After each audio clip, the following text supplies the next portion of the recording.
So, Gina, the Mohawk Council made an interesting press release to do with gaming this week. A lot of questions coming back from the community already as it was posted through social media. Some of the things that I'm interested in knowing about is what is the difference in terms of slot machines and electronic gaming devices? Well, a slot machine doesn't have the memory that a electronic gaming device has, and the ability to control it a lot better. What we had found interesting is the fact that with the electronic gaming devices, you can dictate how much a bet is, how long somebody plays. You can actually identify who's playing that machine, what they're spending. It's got a full regulation in that sense for the player, and also for the regulators. They can go into and access these machines, go into that memory, and see exactly what's being done, who's playing, how long people are playing, what kind of money is being spent, and things like that, and that they're meeting all the regulations that are required. I mean, wouldn't you have that similarities though in a slot machine? No, a slot machine is something that is an individual device, and somebody would have to go to each independent machine and look at that. And the settings are not the same, the regulating is not the same. Here you have one main source, and it's a lot less time consuming for the KGC to go over, and ensure that the regulations are being met. Now, I realize that some of these questions may be more appropriate for Mark Jocks, but I'm sure you are familiar with the pilot project at this point and all it entails. So some of the responses coming back from the press release being issued yesterday was to do with that. What's the difference between slots and egDS? But also more so, what's the difference between, allowing proprietors locally to install these machines in their businesses and then a land-based casino? Well, we looked at it as these are established businesses that are already operating in the community. You already have the footprint that's there. They're looking at adding to their establishments, having an alternative to the poker tables. A lot of times in tournaments, people, get played out. They lose their seat and they wait around to buy back in. So this is one thing that, they can offer people while they're waiting, and they have a chance to play something else. It's also a chance for additional revenues, additional jobs. And when the proponents came to council and brought the project forward, we took a serious look at that. And then we started, looking at all the benefits to it. And again, the footprint is already there. They're already established businesses. They are focusing on the outside clientele. It's not catering to inside, which was, I think, one of the important things because of the relationship, not that relationship, but the social policy that was taken by council on the VLTs and the local clubs. So we find that there is a significant difference from what the traditional slot machine or VLT was. And a lot of people are, I guess, confusing the two. And I'll go back to the first proposal to have the poker houses. They wanted something that was in a regulated environment, and it was proposed by community. And again, here we have the same situation. It's something that's proposed by community, and we're looked at the relationship that we could develop, and we have developed that relationship, which turned into the agreement, and this pilot project is underway. I think also where I was leading towards was there was some, I guess, not negative reaction, that's not the right wording. There is some opposition to this type of project being introduced in the community based on the fact that there was a majority of community members who voted no to a land-based casino. So there is that portion of the community that's saying, well, we already voted no. This is just another element of a land-based casino. People are looking at it that way, but I can't compare these establishments to a casino. There's just no comparison. You're talking about thousands of these machines. You're talking about roulette and blackjack, and there's a whole variety of games that are offered in a casino. So to me, there's no comparison between the two. This project was initiated again by community members. It wasn't initiated by council.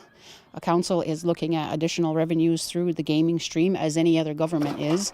And we have seen in the recent past, with Mohawk Online, there is benefit to doing these gaming endeavors because the community has seen some benefit through Mohawk Online with the splash pad, the Mohawk language program, and most recently with the bus shelter. So this is about having monies come back to community and have the extra dollars in order to supply what the people need within the territory and not wait for government funding.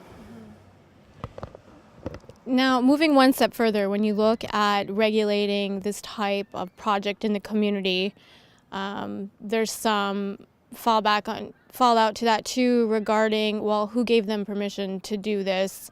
There was no real consultation process with the community in terms of, yes, we're saying that we want egDS in the community. What do you guys have to say about that? Well, we have to take a look at what our community is really doing currently. And there are all types of unregulated gaming going on. And there are the Chase the Ace that has recently developed within the community. We have got the pull tabs that are offered almost in every store, in clubs. We have the sports pools. We have the boards. There is so much gaming going on, and it's not the community gaining from it. So we have a large type of gaming that currently goes on, and we're looking at gaming now where the community is going to benefit as a whole. Let's not pretend that these things are not going on, because gaming's rampant in this community of all types. So we are looking at regulating things, and I think that's what's important. Recently, Chase the Ace has developed within the community. That's going to be another hot topic. I would like to see regulation around that, because there are organizations that need funding, and we're always looking for ways to create funding without having to have the kids out in the street doing bucket drives, whether it be education, sports and rec. I think that this is a good way for us to get dollars in those areas, and I'm hoping to see that's my mission. Do you feel like the Mohawk Council did enough consultation with the community in the area of gaming, regardless of whether it's a proposal for a land-based casino, online gaming, or even adding egDS to different establishments in the community? It's hard to say what is enough consultation, because I'm having that experience with the cannabis law. And we're continuously doing consultation, and it doesn't seem like it's enough for anybody. We're doing the organizations, we're doing the individuals, we're hosting meetings, we have press releases. We've done the same thing with tobacco. With gaming, this, again, I said, is a community-driven project. It's the community members that came to us, and we are trying to do this business project with them. And the casino group is another group that has come to council, and we're looking to do what we can to help that specific group, because they came here with a great number of signatures, and we have to hear these community members. So again, there's going to be another process that we have to take into. Does it mean another referendum? What kind of consultation does it mean? For myself personally, being the gaming port chief, I have people that come to me and say, listen, I voted no. I've changed my mind. I'd like to see something, for community. And I think it's a topic that we have to discuss and look into. And this was one that, council has done, I guess, a lot of decision making here, because these are community members that had existing businesses, and this was just an addition to that business. It's not to the level of where we're going to have a full-blown casino, where we're going to have a huge imprint within the community. The imprint is already there. It's just, again, an addition to what they're already doing. Okay. In the press release, there was some information that was released regarding that these proprietors have to do, before the project moves further, Right.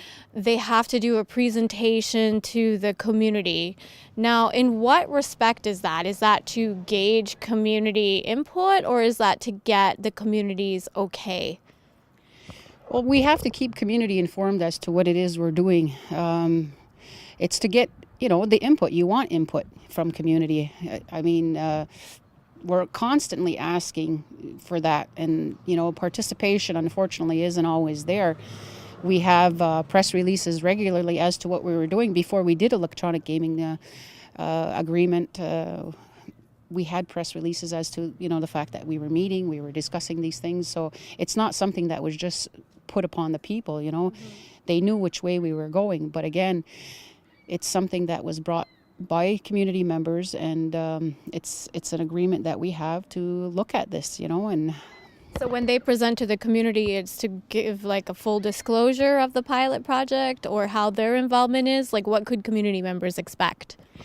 well, it's what their involvement is and how the project is going to be rolled out, because we're not involved in it. They are the ones who are going to be doing this, so they have to explain to the community exactly what it is that they're doing. We're not involved in that day-to-day business operations.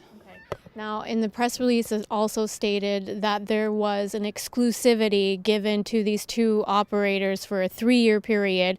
How did you guys arrive at the decision to do that, and why? I don't see this as exclusivity. Because it's a pilot project, we want to measure the impacts to community before we go any further with any other projects. And that's the whole reason for saying this is a pilot project, because if things start to go awry, the good outmeasures the bad. There's steps that will have to be taken. So in the meantime, it's not about exclusivity, it's about seeing the impact it does have on the community as a whole. Is it similar to how you guys would put a moratorium out there, though, that nobody else can apply in this 3-year period? No, not necessarily. That's not what we're talking about. Again, until we can see some results and feedback of the impact, why would we continue to put out permits when we really don't know what that is? And then you could create your own, mess that you have to deal with in the end. So to minimize that, we have to see what the results are. And as we move further, there are other avenues that we're looking at. So it's again a pilot project. Could it be the beginning of something bigger, or could it be something that we try and decide that it's not for community?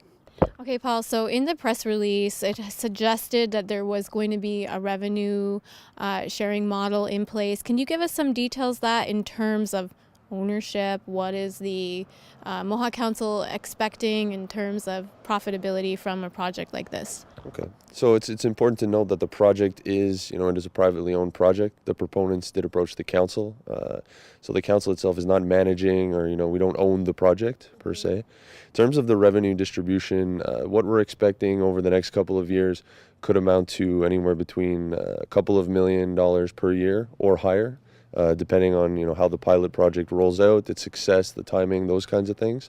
So those are the kind of estimates that we're looking at, and we think that would be reasonable considering the market that exists around the community, right? Considering where we're positioned, and we haven't yet forecast that into the recent budget release. So those numbers aren't in there yet, but that's about what we're expecting over the pilot project period. So I think it's well known that it's a private project, but in terms of ownership, because how does that structure work now? Like, what percentage, and if we want to break it down that way, has the Mohawk Council asked for in terms of getting to that couple $1 million a year? So the actual calculation of the revenue distribution will remain confidential. However, the actual figures that come in are obviously going to be disclosed to the community, most importantly through the financial audit at the end of the fiscal year. And likely, as you've seen in the previous years, we usually highlight what the big things are within the budget. Right. And so you'll see it positioned there as well. So. Okay. So it's not like, well, they own 75% and they're giving 25% to the Mohawk Council, or we're taking 25% of their net profits. You can't disclose that? The council has 0% ownership in the project. Okay. So, but you can't disclose the percentage that you're getting in terms of the net profits, or? The actual calculation will remain confidential as it is sort of a commercial term agreement. However, we are committed to disclosing, we're committed to transparency on a high level in terms of the amounts that come into the community. So. Okay. How did you arrive at those figures? Did you do a study? Like, how did you arrive at the amount of revenue that could be anticipated? Well, there's a few factors to consider. Obviously, the proponents had an idea in mind, and contributing back to the community for them was very important right from the forefront. Establishing whether or not those estimates were accurate was obviously done with some sort of comparative analysis, as well as looking at other jurisdictions. Obviously, there's research out there that we can use, and that sort of gave us an idea of what we could expect in terms of those forecasts. And really, that's really where the number came from. And in terms of risk tolerance for the council, it's important to remember that the amount of money that comes into the community from this project comes with zero investment from the council, and zero risk in terms of our ability to manage a business under these circumstances. So when you have no risk of managing the business and no risk of investment, these are pretty significant figures and can obviously add a lot of value to the community through proper investment and allocation. So. Okay. So when you say that there's been zero investment from the Mohawk Council, are you talking about resources, or are you talking about just capital or material? Right. So the Mohawk Council of Kahnawake has put $0 into actual investment into the project. And in terms of time and resources, obviously the council is committed with the working group, right? So that's the time of the working group to review the project and that kind of thing. And then outside of the council, obviously the KGC has to go and put the proper regulatory framework in place. And that's going to be covered by the KGC and their permit fees and licensing fees, et cetera. So. Now, can you just tell us, in terms of your expertise in the business world, are these types of agreements pretty normal? Are they the norm in terms of having a private entrepreneur approach a government in terms of keeping things confidential or having numbers private? Well, it's interesting because here in the community, it's a lot different than what you see in other communities. Similar communities where the government usually owns and runs all the businesses in the community. But obviously, Kahnawake is different, right? There's a strong private sector and entrepreneurial spirit, and the majority of the economy is boosted by that, as well as employment to the public organizations.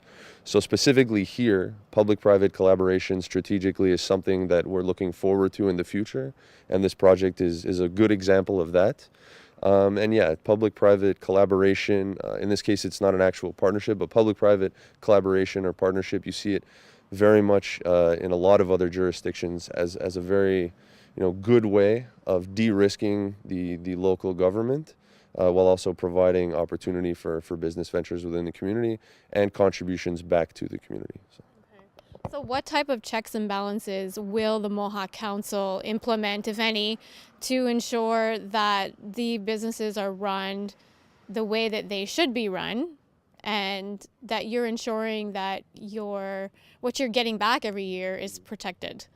So pretty much is the business being run properly is kind of a regulatory part, right, on the gaming side. So again, we're not involved in the management. And in terms of the actual figures themselves, obviously with these types of machines, you do have the ability to see the revenue that's coming in, right? So when it's not like somebody is sort of keeping the books in the back. You have a very clear picture in real time in terms of how money is coming in. So that obviously gives a significant level of comfort and checks and balances. So.